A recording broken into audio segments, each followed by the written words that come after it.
Assalamualaikum warahmatullahi wabarakatuh. Alhamdulillahirrabbilalamin. Assalatu wassalamu ala asrafil anbiya wa mursalin wa ala alihi wa sahbihi ajma'in amma ba'du. Alhamdulillah. Rabbi sholli sadri wa yassir amri. Alhamdulillahirrabbilalamin. Puji syukur kita panjatkan kehadirat Allah Subhanahu wa taala karena berkat rahmat beliaulah kita dapat dipertemukan kembali dalam kajian rutin kita setiap hari dalam keadaan sehat walafiat. Alhamdulillah. Salat serta salam marilah kita sanjungkan kepada Nabi kita Muhammad Sallallahu Alaihi Wasallam, karena berkat beliaulah kita dapat menikmati tuntunan Islam dari gelap gulita hingga terang benderang seperti saat ini. Alhamdulillahirrabbilalamin. Kita sudah dipertemuan kembali, seperti saya bilang tadi, di pertemuan harian kita. Jadi selama bulan Ramadan kerjasama dengan Human Initiative. Jazakallahu khairan katsira. Semoga kita yang bekerja sama antara Human Initiative dan IWKC serta antum semua yang mendengarkan dapat pahala dari sisi Allah Subhanahu wa taala insyaallah. Ya, bersama kita sekarang sudah hadir Ustadz Ahmad Syarif Hidayat atau Ustadz Ahmad. Sebelum kita mulai, saya akan membacakan CV-nya terlebih dahulu. Beliau ini adalah lulusan dari Ilmu Syariah Islamiyah Al-Azhar Kairo dan lulusan dari Darul Ifta Masriyah Mesir. Serta beliau juga pernah berpengalaman safari dakwah di Korea Selatan, insyaallah. Dan untuk tema kali ini kita akan membahas tentang mengetuk langit Ramadan. Insyaallah kajian kita saat ini kita jadi kita sekarang antara maghrib sampai isya. Jadi isyanya itu kurang lebih jam 10.06. Nanti berarti kurang lebih akan 40 menit tausiah. Ntar habis itu setelah itu akan dilanjutkan tanya jawab. Ntar saya ngasih aba-aba. Begitu, Ustaz. Insyaallah. Kalau gitu saya persilahkan Ustadz Ahmad Syarif untuk memberikan tausiahnya. Assalamualaikum warahmatullahi wabarakatuh.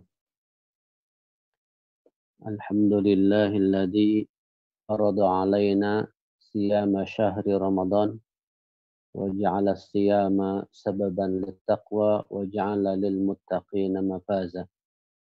Asyhadu an la ilaha illallah wahdah la syarika lah wa asyhadu anna Muhammadan abduhu wa nabiyyuhu wa safiyuhu wa rasuluh. Allahumma salli ala Muhammad wa ala alihi wa ashabihi ajma'in. Allahumma a'inna ala dzikrika wa syukrika wa husni ibadatik. Allahumma anfa'na bima 'allamtana wa 'allimna ma yanfa'una wa zidna ilman. Puji dan syukur hanya milik Allah Subhanahu wa taala yang masih memberikan kepada kita usia, waktu luang, azam, niat beramal. Dan alhamdulillah Allah Subhanahu wa taala masih memberikan kepada kita untuk mengaplikasikan apa yang kita azamkan dari niat kita, dan mudah-mudahan kita diberikan optimalisasi hasil dan kemudian kita diberikan kemampuan oleh Allah Subhanahu wa taala untuk menerima dengan qanaah kita. Salawat dan salam bagi Rasulullah sallallahu alaihi wasallam dengan uswahnya, dengan qudwahnya. Mudah-mudahan ketika Rasulullah sallallahu alaihi wasallam bangga dengan kita, atas kita sebagai umatnya, terutama di hari kiamat nanti ketika umat beliau paling banyak, dan mudah-mudahan kita termasuk umatnya, kita jauh lebih layak berbangga kepada Rasulullah sallallahu alaihi wasallam. Beliau adalah uswah kita dan qudwah kita. Baik yang kami hormati pendengar dimanapun berada, baik secara khusus di Berlin, di Jerman, ataupun di kawasan yang lainnya. Alhamdulillah pada kesempatan kali ini ketika kami yang berada di Indonesia sudah baru mau masuk waktu sahur, tapi subhanallah di negara lain ternyata sebagian saudara kita baru melaksanakan berbuka puasa. Ya, teringat ungkapan Ibnu Qayyim al-Jauziyah bahwa seandainya kita hidup di suatu daerah selama kurang lebih 30 tahun atau 36 tahun, maka kita akan merasakan bagaimana perputaran musim selama bulan Saum itu yang selama 36 tahun itu saling berubah.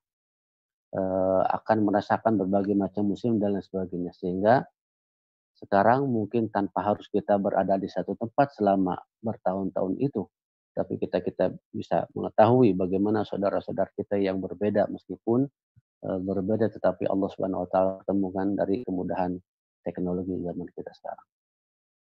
Baik saudara-saudara sekalian, insyaallah pada kesempatan kali ini kita mengambil tema membuka atau mengetuk langit Ramadan.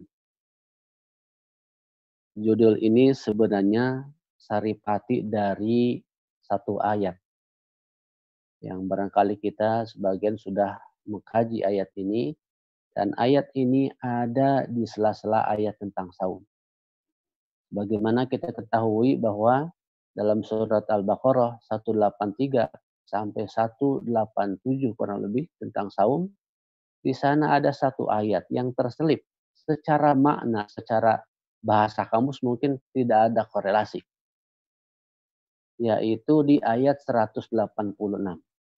Ketika Allah Subhanahu wa taala mengatakan a'udzubillahi minasyaitonirrajim, bismillahirrahmanirrahim, wa idza sa'alaka 'ibadi 'anni fa inni qarib ujibu da'watad da'i idza da'an falyastajibu li wal yu'minu bi la'allahum yarshudun.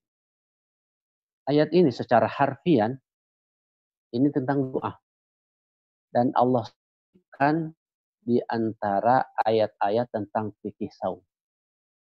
Ingat, Allah Subhanahu wa taala tidak mungkin menempatkan suatu ayat dalam deretan tentang hal tertentu kecuali ayat itu punya korelasi kuat. Kecuali ayat itu punya pesan kuat.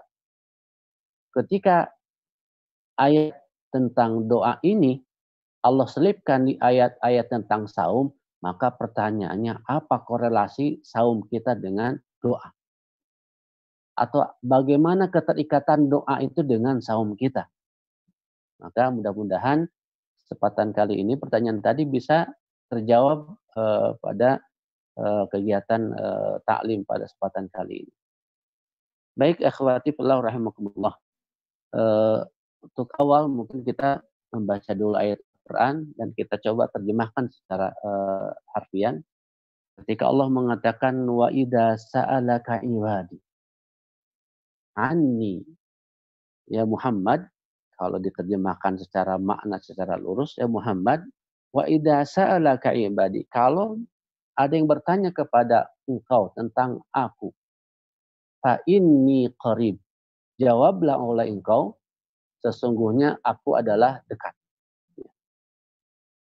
Ujibu da'watad da'i idza da'an. Saya akan senantiasa mengijabah, mengabulkan siapapun orang yang berdoa. Falyastajibu li wal yu'minu bi, maka mintalah kepadaku, berdoalah kepadaku. Falyastajibu li wal yu'minu bi, dan percayalah kepadaku.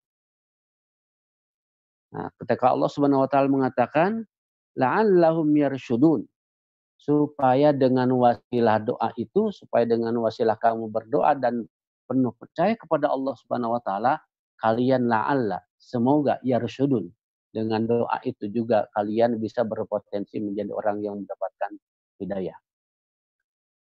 Nah, ikhwati rahimakumullah, ada beberapa poin terkait ayat ini. Yang pertama, kalau melihat asbabun nuzul, ini ternyata ayat ini banyak sekali asbabun nuzulnya. Ya. Salah satunya adalah ketika Rasulullah SAW di sela-sela perang Khaybar dengan para sahabat, saat itu ada sebagian sahabat yang berdoa kepada Allah Subhanahu wa taala dengan suara yang lantang keras. Maka kemudian Rasulullah mengatakan kepada mereka, ya, wahai semua manusia, kalian itu haruslah menjaga suara kalian. Artinya jangan kau keraskan suara kalian ketika berdoa kepada Allah Subhanahu wa taala. Kenapa? Karena kalian berdoa kepada Allah Subhanahu wa taala yang tidak asam. Asam itu yang tidak tuli. Wala ghaiban, dan juga Allah itu bukan berarti tidak ada, tetapi ada. Maka kemudian Allah Subhanahu wa taala turunkan ayat ini. Wa idza sa'alaka 'ibadi 'anni fa inni qarib ujibu da'wata da'i idza da'an falyastajibu li wal yu'minu bi la'allahum yarshudun. Nah, ikhwati fillah rahimakumullah, ayat ini kalau melihat itu poin yang pertama ya, asbabun nuzul, bahwa ini berarti ada sebab akibatnya, ya, ada sebabnya ayat ini turun. Yang poin kedua, mari kita mengkaji secara makna beberapa kosakata yang ada dalam ayat ini. Ya. Sebelum kita menghubungkan dengan seberapa penting ayat ini kaitan dengan saum kita. Allah mengatakan wa idza sa'alaka ibadi. Kalau ada hamba, ibad, ya. Di sini Allah tidak mengatakan rajul, seseorang. Maaf, ini sedang ada iklan yang mengingatkan waktu sahur di Indonesia. Dan ini jadi pengenang buat saudara-saudara kita yang ada di luar negeri. Ya. Kata Allah Subhanahu wa taala, wa idza sa'alaka. Kalau ada yang bertanya kepada kamu Muhammad, siapa ibadi? Subhanallah, Allah menggunakan kosakata ibad. Tidak muslim, tidak mukmin, tetapi ibad. Ibad ini kita artikan adalah hamba. Kalau Allah Subhanahu wa taala menggunakan hambanya dengan kosakata ibad, ini menunjukkan kedekatan seseorang dengan Allah Subhanahu wa taala. Ya.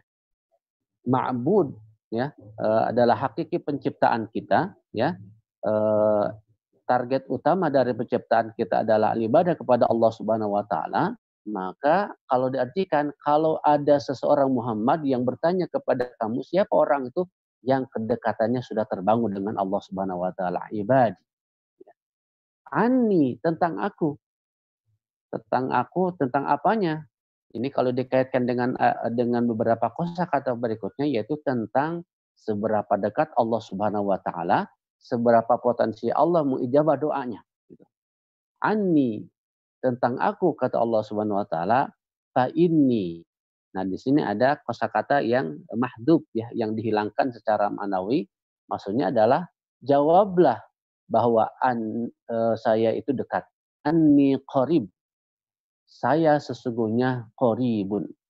Nah, di sini ada berpemahaman bahwa qarib ini jangan diartikan qaribul makan. Dekat yang sifatnya tempat. Tidak. Tetapi lebih dominan adalah qarib di sini. Allah Subhanahu wa taala dekat dengan kita dengan ma'iyah kita. Ma'iyah Allah Subhanahu wa taala, kebersamaan Allah Subhanahu wa taala ada. Allah sami'un, Allah basirun, Allah dengan berbagai macam asma wa sifatnya menunjukkan kepada kita bahwa Allah itu adalah qarib. Bahkan min hablil warid, ya. Aqrabu, kata Allah Subhanahu wa taala, saya lebih dekat kepada kamu min hablil warid, daripada urat nadi kalian. Ikhwati fillah rahimakumullah, wa idza sa'alaka 'ibadi anni fa inni qarib ujibu da'wata da'i idza da'a. Ini kuat makna yang pertama, bahwa kalau ada seseorang Muhammad yang bertanya tentang aku, kaitannya kalau seseorang berdoa atau minta kepada aku, fa inni qarib, jawab bahwa saya dekat. Ujibu da'wata da'i idza da'an, kaitan dengan doa, ujibu. Saya akan senantiasa menjawab, mengabulkan. Ujibu da'wata, suatu doa, ad-da'i, seseorang yang berdoa kepadaku. Ya. Maka ikhwati rahimakumullah, Allah mengatakan ujibu da'wata da'i idza da'an, ya. Saya akan senantiasa menjawab doa seseorang yang meminta kepada Allah Subhanahu wa taala idza da'an, ketika dia berdoa. Nah, ini kalau yang sampai kosakata berikut dari awal itu adalah informatif dari Allah Subhanahu wa taala. Informasi bahwa Allah dekat, ya, bukan bermakna dekat al-makan yang artinya ada sifat tempat, tetapi ma'iyah Allah Subhanahu wa taala senantiasa ada. Maka kemudian setelah informatif ini, ayat berikutnya ini lebih kepada perintah kepada kita. Fal yastajibuli. Maka istajib. Istajib ini sama dengan ijabah, ya. Istajaba yastajibu, kalau wazan istaf'ala artinya kita meminta diijabah oleh Allah. Kita meminta dikabulkan kepada Allah Subhanahu wa taala tentang doa kita. Falyastajibu li, ya. Ini semakna dengan ayat lain, ud'uni. Berdoalah kepadaku, ya. Istajibu li dalam ayat ini. Falyastajibu li waliyu'minu bi. Subhanallah. Bukan hanya sekedar kita meminta kepada Allah Subhanahu wa taala, dan ini ada kaitan dengan salah satu adab doa, ya, wal yu'minu bi. Percayalah kepada Allah Subhanahu wa taala bahwa Allah akan mengabulkan. Dalam ayat lain, ud'ullaha wa antum muqinuna bil ijabah. Silakan berdoa minta kepada Allah Subhanahu wa taala dalam kondisi Anda muqin. Muqin itu percaya, yakin, ya, bil ijabah, tentang ijabah Allah Subhanahu wa taala. Wal yu'minu bi la'allahum yarshudun. Mudah-mudahan dengan kalian berdoa dibarengi dengan keyakinan beriman kepada Allah Subhanahu wa taala bahwa doa itu akan dijabah, la'allahum yarshudun. Mudah-mudahan dengan doa itu kalian mendapatkan petunjuk. Saudara sekalian, subhanallah, ayat ini penuh dengan makna-makna akidah, ketauhidan kita kepada Allah Subhanahu wa taala. Maka kalau dikaitkan dengan saum, mungkin nanti di akhir. Apa korelasi antara doa kita dengan saum kita? Nah ini, ikhwati rahimahullah, pada kesempatan kali ini saya lebih banyak mengambil tafsir dari dua buku. Ya. Yang pertama dari tafsir Ibnu Katsir, yang kedua tafsir Al-Munir, Wahbah Al-Zuhaili. Di sini subhanallah, Imam Ibnu Katsir banyak mengupas ayat ini dan panjang dengan berbagai macam hadis dari Rasulullah SAW, menguatkan makna yang tadi sudah disampaikan. Ya. Dan hadis ini, dan subhanallah, perlu diketahui bahwa bedanya struktur atau sistematika penulisan tafsir Ibnu Katsir dengan tafsir Al-Munir Wahbah Zuhaili. Kita ketahui bahwa termasuk tafsir-tafsir yang klasik yang awal-awal ada adalah Ibnu Katsir.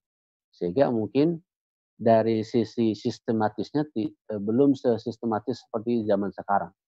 Kalau kita perbandingkan dengan tafsir Munir Wahbah Zuhaili, kita tahu bahwa ini tafsir Munir ini penulisnya Profesor Dr. Wahbah Zuhaili baru meninggal beberapa tahun ke belakang. Dan ini saling menguatkan. Ketika tafsir pada zaman sekarang lebih sistematis ditulis, tetapi mereka tidak akan pernah bisa lepas ketika menafsirkan ayat-ayat Al-Quran dari kitab-kitab tafsir terdahulu. Termasuk apa yang dikutip dalam kitab tafsir Ibnu Katsir juga, ada yang dinukilkan 100% oleh Profesor Dr. Wahbah Zuhaili pada kitab tafsir Munir. Nah, ikhwati fillah rahimakumullah, terkait doa ini yang ada dalam kitab tafsir Ibnu Katsir, Allah Subhanahu wa taala ternyata, ya, dan disinilah menunjukkan kepada kita pentingnya kita tentang hadis. Akan terjadi ketimpangan ketika kita terlalu fokus terhadap Al-Quran sementara porsi hadis ditinggalkan. Kenapa? Karena terlalu banyak dalam Al-Quran ayat-ayat yang sifatnya global, yang kemudian perinciannya ada termaktub dalam hadis. Kita lihat gambaran misalkan ketika ayat tadi, ya, digambarkan oleh Ibnu Katsir dalam tafsirnya. Di sini banyak hadis-hadis penguat, dan perlu diketahui buat tipe tafsir Ibnu Katsir itu, beliau hanya mengutipkan ini ayat, kemudian beberapa keterangan tentang bahasa kadang, tapi lebih dominannya adalah diterangkan ayat Al-Quran itu dengan hadis-hadis Rasulullah SAW. Ya. Dan ini lebih kepada seolah-olah ayat Al-Quran kemudian diterangkan dengan hadis. Ketika ayat ini ada beberapa riwayat yang dikutipkan dalam kitab tafsir Ibnu Katsir ini, bahwa Allah Subhanahu wa taala, misalkan ini banyak sekali hadisnya, mungkin kami akan bacakan beberapa hadis saja. Di sini dikatakan, dan kami akan membacakan matannya saja supaya tidak menguras waktu, bahwa ketika Rasulullah SAW ya mengaitkan ayat Al-Quran tadi dengan beberapa hadis, Rasulullah mengatakan yang pertama, qala Rasulullah SAW, dan ini diriwayatkan oleh dari Abi Sa'id, bahwa Rasulullah SAW pernah mengatakan, ma min muslim, tidak ada seorang muslim yad'ullaha, yang dia berdoa kepada Allah Subhanahu wa taala, bida'watin, dengan suatu doa, laisa fiha itsmun wala qati'ah, yang di dalam doa itu tidak ada unsur dosa dan tidak ada unsur memohon supaya diputuskan tali silaturahmi, maka illa a'tahullahu biha ihda salati khisalin, maka kecuali ya kita akan diberikan oleh Allah Subhanahu wa taala pilihan salah satu dari tiga. Syaratnya tadi, doanya tidak mengandung unsur dosa dan juga tidak mengandung unsur yang sifatnya akan meretakkan atau memutuskan tali silaturahmi. Apa pilihan tiga potensi tadi? Yang pertama, kata Rasulullah SAW, imma an yu'ajjala lahu da'watuhu, akan disegerakan dikabulkan seperti yang diminta doanya. Dan ini tentunya yang kita inginkan ketika seseorang berdoa kepada Allah Subhanahu wa taala. Yang kedua, wa imma an yudakhiraha lahu fil ukhra. Potensi kedua, doa itu ternyata Allah timbunkan, dalam tanda petik, Allah tangguhkan nanti di mana? Di akhirat. Di dunia tidak dikabulkan, tetapi Allah akan berikan ketika dia di surga. Subhanallah. Dan yang ketiga, wa imma an yusrafa anhu minas su'i mithlah. Potensi kedua, di dunia tidak dikabulkan seperti yang didoakan, hal yang positif yang kita minta kepada Allah Subhanahu wa taala, juga tidak ditangguhkan sampai di akhirat ketika kita di surga, tetapi yang ketiga potensinya adalah kita akan dijauhkan dari potensi bahaya senilai bobot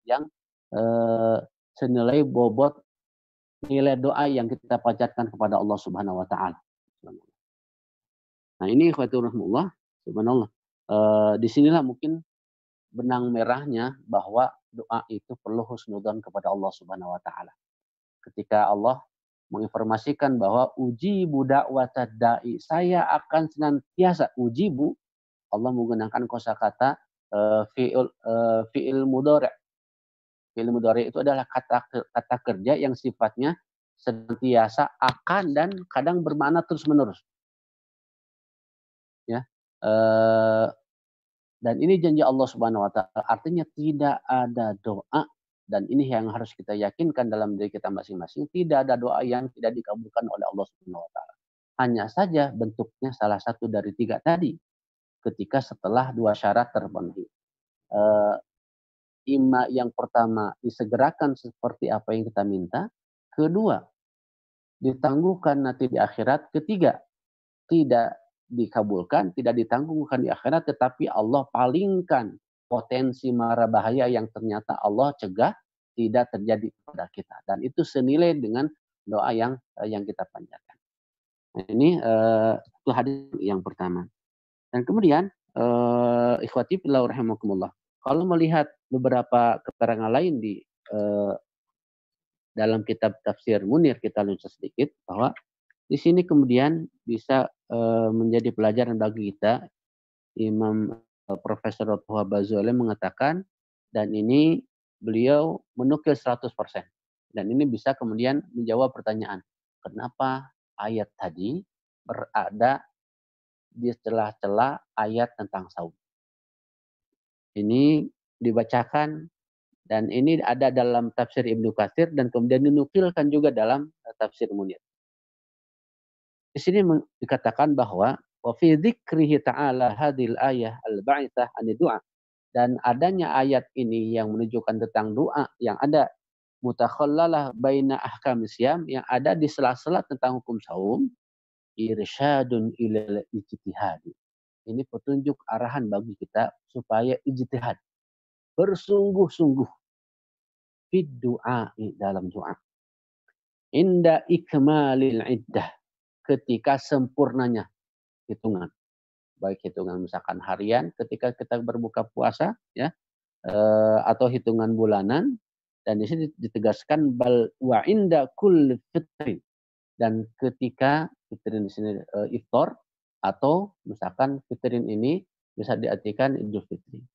Nah ini kembali bahwa sekali lagi tidak mungkin Allah Subhanahu wa taala menyelipkan ayat tentang doa di sela-sela ayat tentang saum ini, kecuali pesan tersirat yang maha dahsyat ya tentang pentingnya doa kita selama Ramadan, selama saum ya.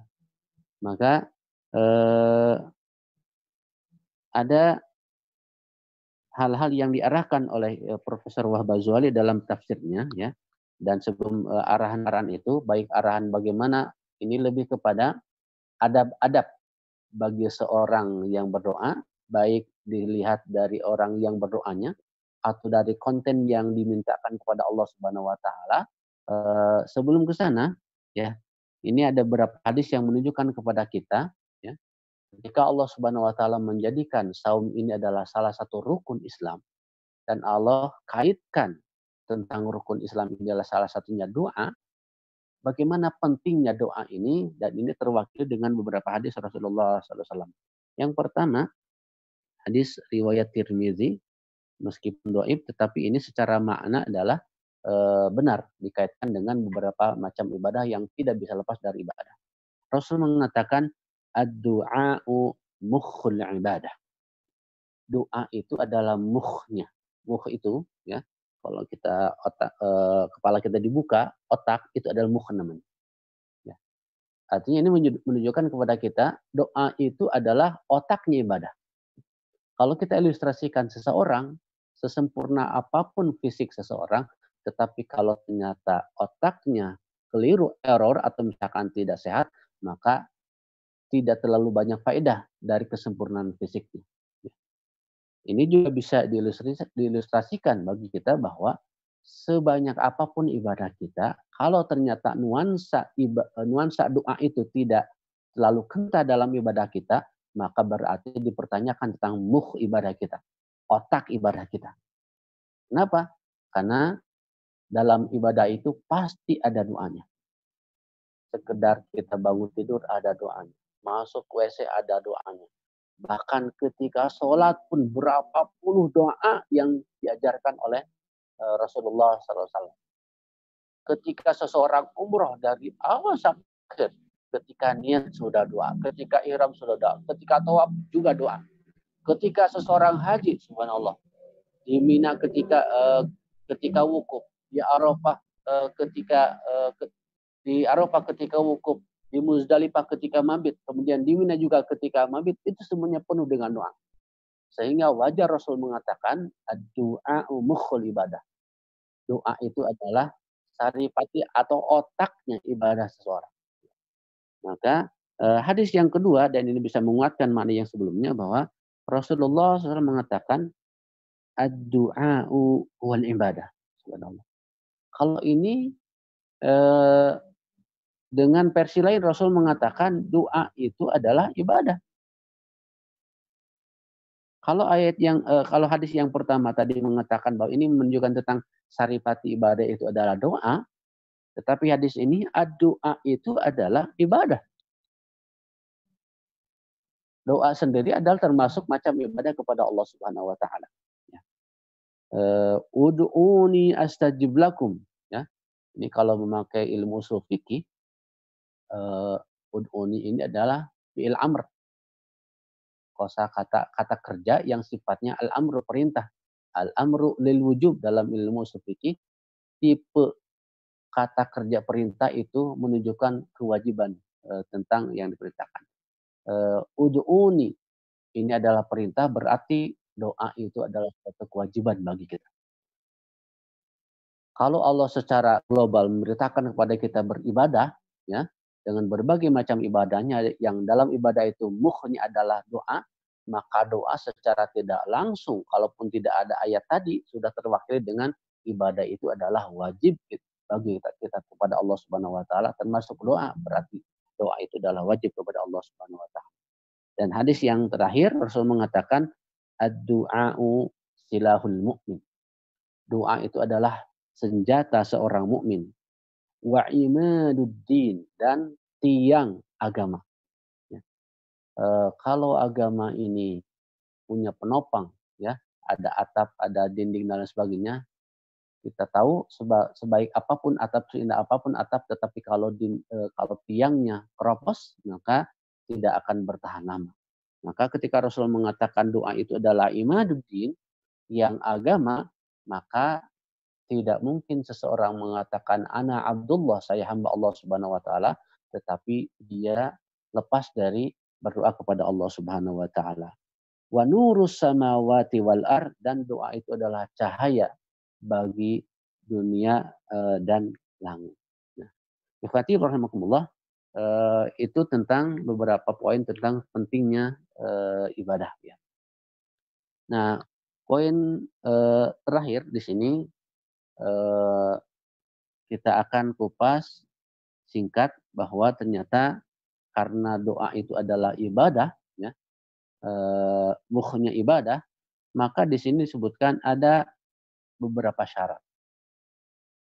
Tidak semua doa ketika janji Allah Subhanahu wa taala bahwa doa itu akan diijabat, tentunya punya syaratnya.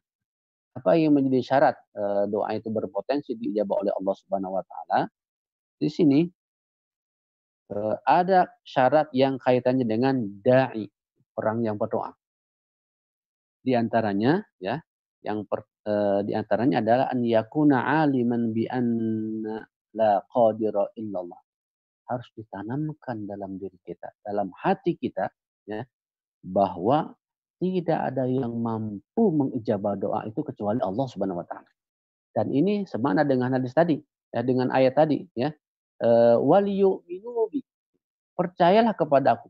Ayat lain, muqinuna, Anda percaya, yakin bahwa Allah Subhanahu wa taala akan mengijabah. Dan ini mungkin yu'min, atau di sini diartikan aliman bi annal qadir huwallah. Kita tahu, yakin, ya, bahwa yang mampu mengijabah doa itu adalah Allah Subhanahu wa taala. Dan ini adalah termasuk ibadah qalbiyah kita kepada Allah Subhanahu wa taala. Ya. Kemudian bagi seorang dai juga harus diyakini bahwa al-wasaid, wasaid itu perantara. Perantara terkabulnya doa itu adalah fi qabdatihi, itu berada dalam genggaman Allah Subhanahu wa taala, yang Allah lah kemudian menundukkan semua hal yang menjadi wasilah terkabulnya doa itu, semuanya tetap kembali kepada bahwa kita yakin kullu syai'in biqadarillah, segala sesuatu karena Allah Subhanahu wa taala, karena kekuasaan Allah Subhanahu wa taala. Kemudian hal lain atau poin lain sebagai syarat bagi seorang pendoa. Bagaimana syarat bagi seorang pendoa bahwa doa itu akan terkabul? Berikutnya adalah an yakuna mujtaniman li aklil haram.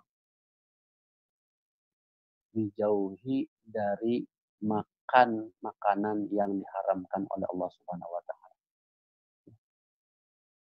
Sebanyak apapun doa, ya, sebersih apapun pakaian kita, seindah apapun kosakata kita, ya, maka ketika ada dalam perut kita makanan haram, ini adalah hal yang berpotensi doa kita tidak dikabulkan oleh Allah Subhanahu wa taala. Suatu saat Rasulullah SAW Karena menceritakan bahwa terdahulu ada seseorang yang kemudian berdoa kepada Allah Subhanahu wa taala ya dengan suara yang keras ya dengan suara keras meminta kepada Allah Subhanahu wa taala supaya doanya dikabulkan. Maka komentar Rasulullah SAW, "Fa anna yustajabah." Bagaimana mungkin doanya akan dijabah? Makanannya saja haram, pakaiannya saja haram ya. Eh, dan dia segala macam aktivitas banyak yang keterkaitan dengan haram. Ya. Nah, ini ikhwati fillah rahimakumullah syarat-syarat singkat yang kaitan dengan pendoa. Kemudian yang kedua syarat yang kaitan dengan konten atau muatan yang kita doakan. Ya. Muatan doa itu ada syaratnya. Apa syaratnya? Tadi sudah terangkum dalam hadis yang sudah dibacakan bahwa satu, ya kata Rasulullah SAW, malam yada ism, tidak mengandung dosa. Bagaimana contohnya? Ya, contohnya misalkan kita mendoakan seseorang supaya dijadikan dia itu tukang hasut. Nah, ini tentunya doa mengandung dosa. Ya, apa pentingnya, apa positifnya ketika kita mendoakan ke seseorang supaya seorang itu dijadikan penghasut penuh dengan dengki. Dan ini artinya kalau kita mendoakan yang negatif itu potensinya tidak dijabah oleh Allah Subhanahu wa taala. Yang kedua, au qati'atu rahmin. Juga muatan doa itu tidak ada unsur yang bisa memutus tali silaturahmi. Ya Allah, mudah-mudahan ceraikan si fulan dengan si fulanah, suami istri yang kelihatan romantis itu. Nah, ini berpotensi memutus tali silaturahmi, maka itu tidak akan dijawab oleh Allah Subhanahu wa taala. Itu kaitan dengan syarat tentang konten doanya. Yang kemudian hal berikutnya ikhwatul rahimakumullah yang perlu digarisbawahi bahwa menguatkan kembali bahwa kenapa Allah Subhanahu wa taala kaitkan doa ini dengan saum kita. Bahwa ketika Allah Subhanahu wa taala melalui lisan Rasulullah sallallahu alaihi wasallam sudah menerangkan kepada kita tentang banyak sekali waktu-waktu mustajab doa ketika bulan Ramadan. Ya.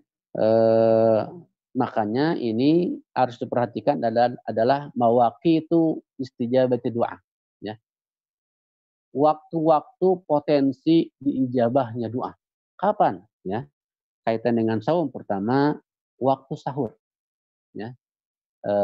Bahkan ini orang-orang yang beriman itu dikategorikan oleh Allah Subhanahu wa taala salah satu tipenya, salah satu tandanya adalah orang yang senantiasa beristighfar kepada Allah. Dalam surat Az-Zariyat, wabil asharihum yastaghfirun, ketika Allah mengatakan innal muttaqina fi jannatin wa uyun. Sesungguhnya orang-orang yang bertakwa itu akan ditempatkan di surga yang penuh dengan kebun dan mata air. Kemudian Allah sebutkan sifat-sifatnya, karakter selama di dunianya. Salah satunya adalah wabil ashar. Dan ketika waktu sahur yastaghfirun, biasa beristighfar. Nah, ini istighfar itu adalah salah satu muatan doa kita kepada Allah Subhanahu wa taala, ya. Maka ini menjadi penguat bagi kita, ya. Pertama, secara waktu sahur itu adalah mustajab doa kepada Allah taala. Yang kedua, konten doa selama sahur itu adalah lebih dominan istighfar kita kepada Allah Subhanahu wa taala. Bahkan dalam surat Ali Imran semakna wal mustaghfirina bil ashar, ya. Orang-orang yang senantiasa beristighfar kepada Allah Subhanahu wa taala pada waktu sahur. Itu waktu yang pertama. Yang kedua wal fitr, ketika berbuka. Nah, ini banyak sekali hadis-hadis yang menunjukkan kepada kita, ya. Salah satunya misalkan Rasul mengatakan salah satu laturat, ada 3 doa yang tidak mungkin ditolak oleh Allah Subhanahu wa taala. Salah satunya adalah as-shaim, pahala atau doa orang yang sedang melaksanakan saum atau dalam hadis lain inda fitrihi, ketika dia berbuka.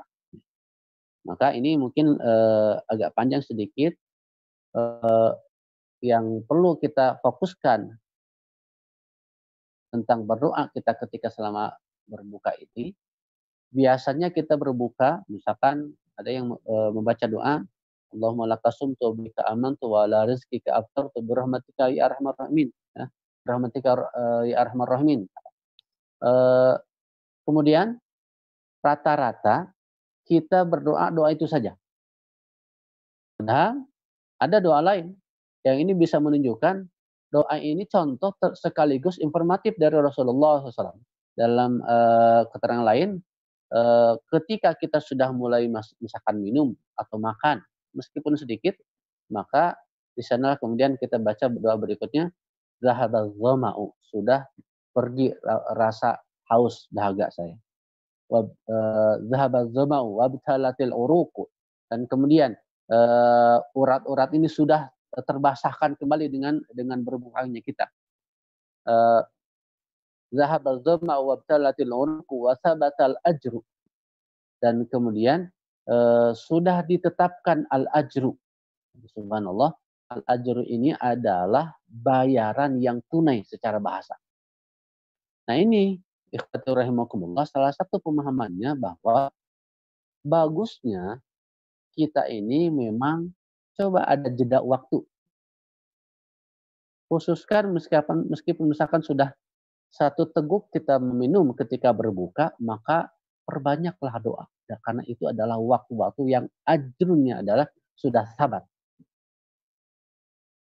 Bayaran dari Allah Subhanahu wa taala sudah ditetapkan dari pahala saum kita. Ibaratnya ketika argo ini sudah dijalankan dari waktu kita awal puasa, dari pagi hari setelah subuh sampai maghrib, maka maghrib itu sudah selesai. Ya, ketika kita akan turun misalkan dari taksi yang berargo, maka giliran bayarnya. Nah, Allah sudah menyediakan bayarannya. Cuman kita minta tidak bayarannya. Nah, disinilah kemudian kita banyak tertutupi dengan berbagai macam makanan, berbagai macam minuman, sehingga lupa doa istijabah kepada Allah Subhanahu wa taala bahwa itu adalah waktu-waktu mau.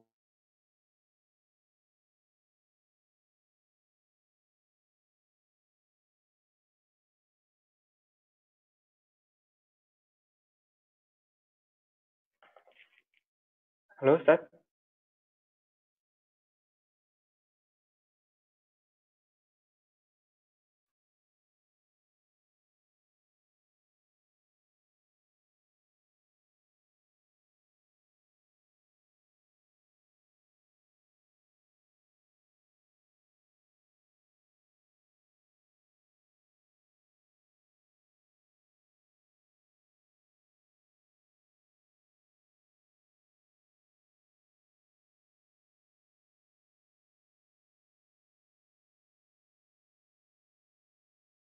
Paling potensial berikutnya adalah wa auqatul idrar.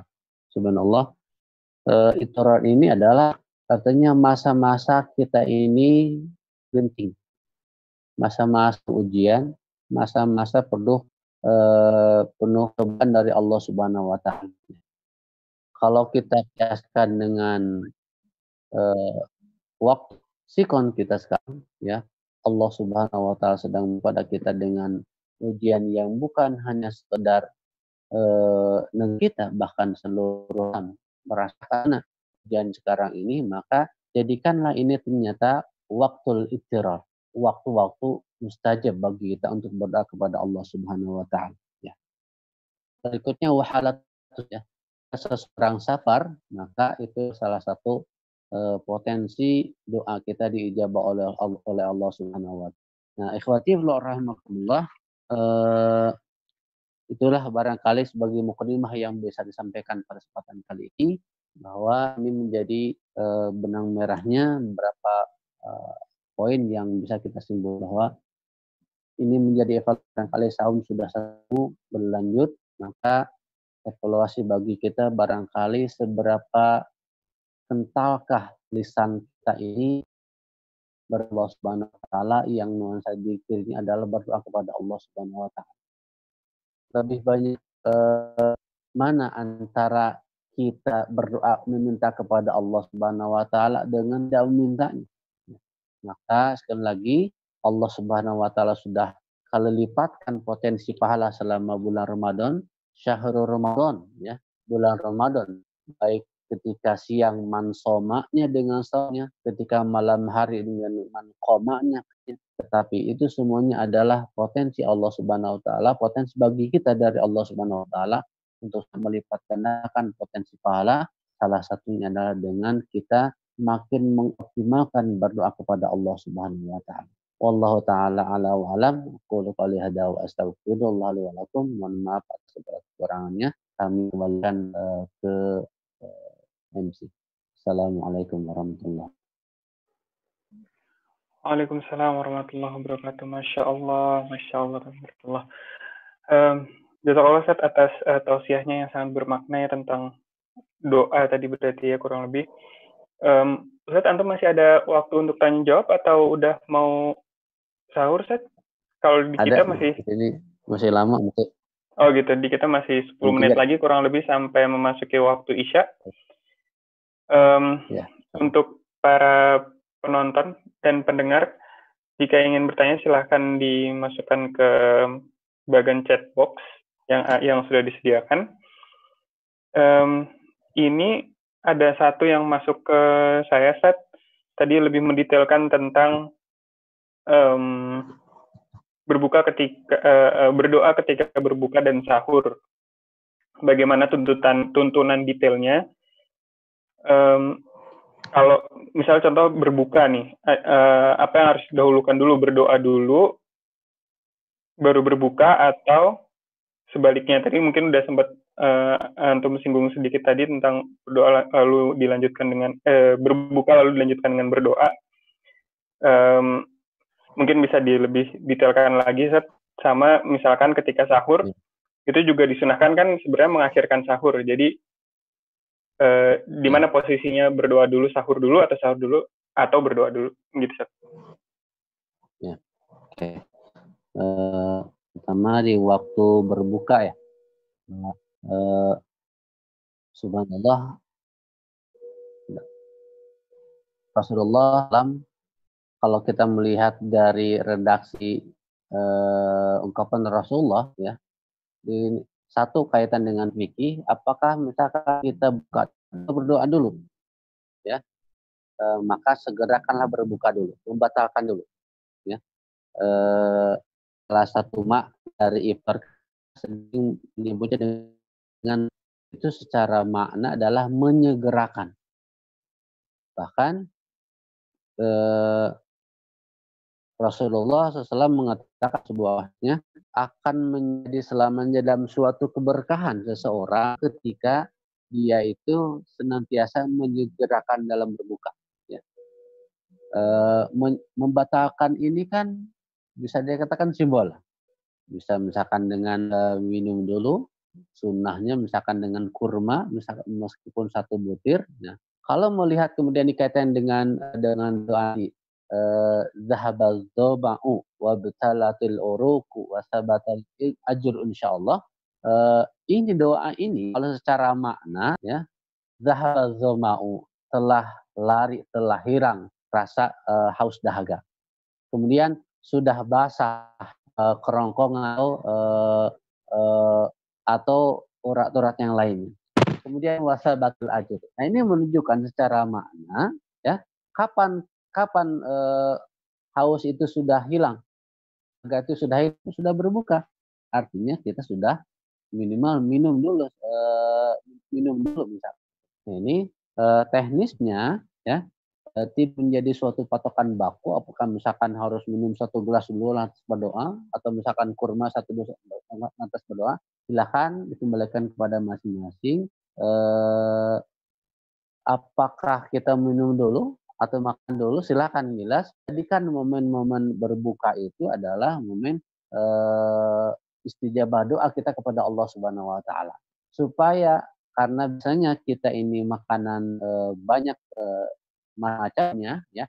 Kalau makin ditangguhkan, makin besar godaannya. Maka silakan saja dulu, kemudian air 1, 2 teguk air, maka kemudian berdoalah. Apa contohnya? Secara harfiah tidak ada doa khusus ya, doa dari Rasulullah SAW, di mana doa setelah iftar, kecuali yang tadi zahabal ma'u wa bitatil uruq wa sabatil ajr. Wa sabatil ajru itu salah satu maknanya ada informatif bahwa Allah sudah menetapkan balasan tunai bagi orang yang saum.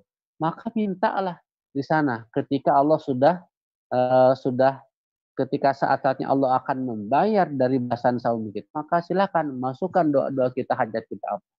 Itu mungkin kaitan dengan berbuka puasa. Kemudian ketika sahur,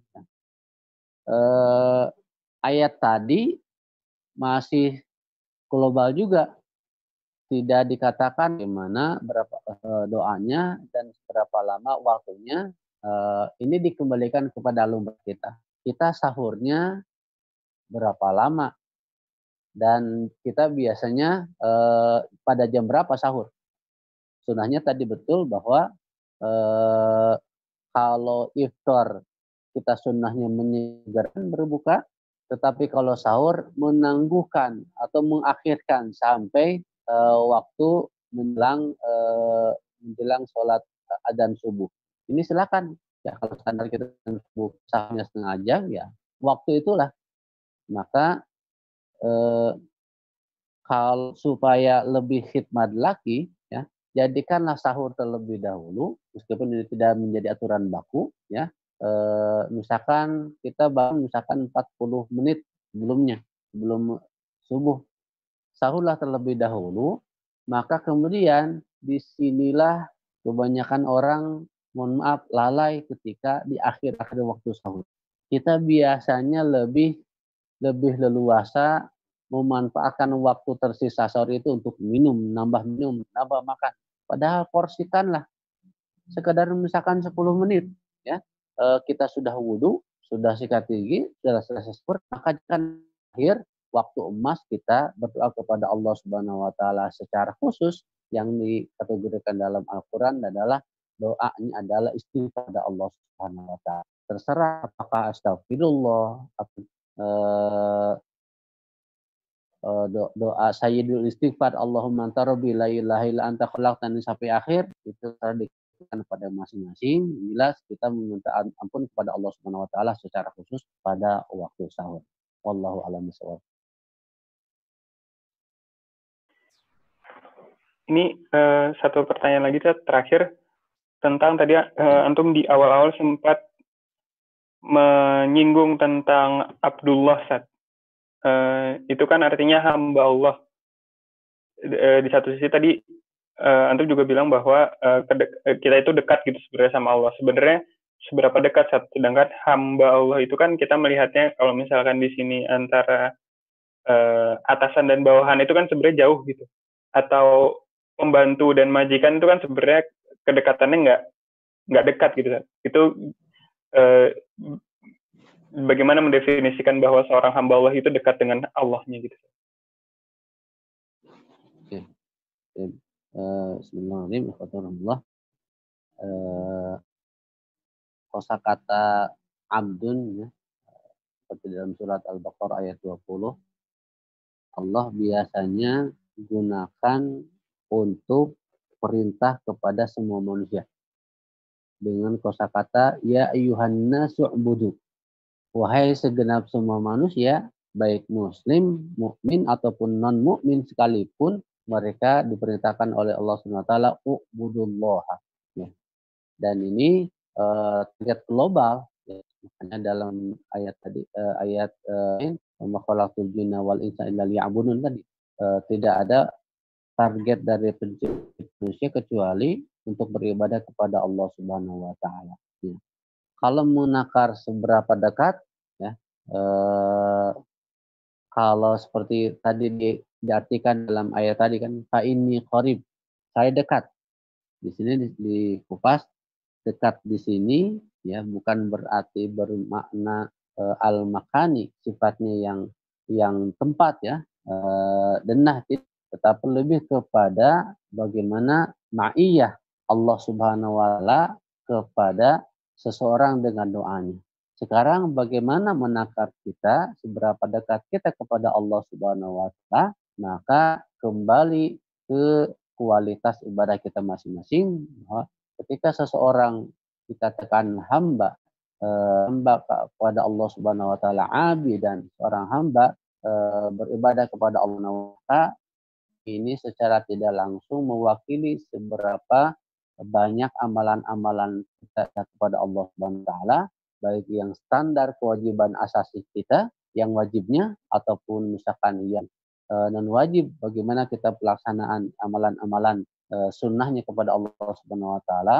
Maka tolak ukurnya sulit kalau kita harus dengan matematis 90% berapa persen, tidak, tetapi lebih kepada seseorang kedekatannya ketika beribadah kepada Allah Subhanahu wa taala, kaitan dengan akidahnya, kemudian misalkan dengan sholatnya, kaitan dengan melihatnya bagaimana zakat sedekahnya, itu menjadi barometer seseorang dekat kepada Allah Subhanahu wa taala. Dan kita sama sekali tidak diberikan kemampuan oleh Allah Subhanahu wa taala untuk menakar batini seseorang, ruh seseorang. Kita hanya berkewenangan untuk melihat dari sisi dohirnya saja, dari fisikal yang nampak kita bisa lihat sehari-hari. Wallahu a'lam.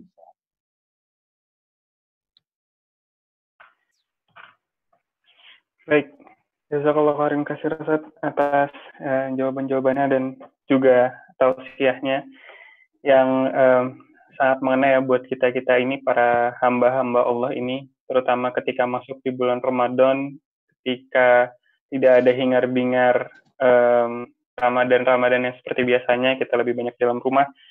Ini sepatutnya lah kita justru malah memperbanyak doa-doa kita ini. Nampaknya waktu sudah masuk waktu Isya. Jadi untuk sementara kita sudahi pertemuan kita kali ini. Sekali lagi, saya saat mewakili Masjid Al-Falah sangat berterima kasih. Jazakallahu khairan katsira atas tausiahnya. Kita tutup pertemuan kali ini dengan beristighfar, astagfirullahaladzim, alhamdulillah rabbil alamin, dan doa kafaratul majelis. Subhanakallahumma wa bihamdika asyhadu an la ilaha illa anta astaghfiruka wa atubu ilaik. Terima kasih Ustaz. Assalamualaikum warahmatullahi wabarakatuh. Waalaikumsalam warahmatullahi wabarakatuh.